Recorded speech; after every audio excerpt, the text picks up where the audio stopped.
Hello and welcome to the Vercammen Law Office Legal Podcast. This edition, we talk about the top 10 things to do if you are arrested. Well, number one, tell the police officer or the detective that you wish to talk to your lawyer. You don't have to give the person's name. Repeat the request every police officer that asks, especially nowadays because they're being recorded. Number two, identify yourself if asked. If they ask you your name, you can't just say, I have a right to remain silent.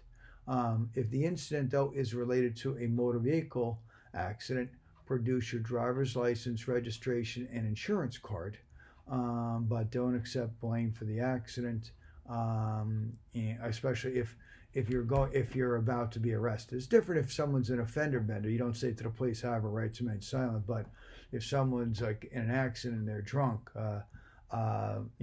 don't give it up.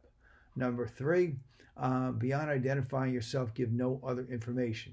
Answer no other questions. Sign nothing. If you're asked any other question, if you're about to be arrested or believe you're going to be arrested, reply politely. I would rather not discuss it. Note, though, in drunk driving DWI cases in New Jersey, you must give breath samples before you call a lawyer. And it has to be sufficient breath samples, just not pretending to blow into the tube.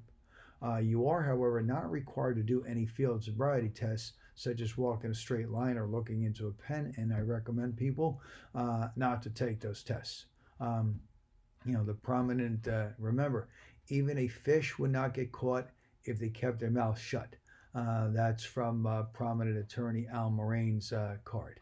OJ remained silent, and he was out playing golf for a decade on the nicest courses in Florida because he shut up. Number four, hire a trial lawyer at the first opportunity. Hire an experienced criminal lawyer. Don't hire an ambulance chasers that mails you a solicitation letter advising they handle cases cheap. Then they send a young lawyer with no experience at all.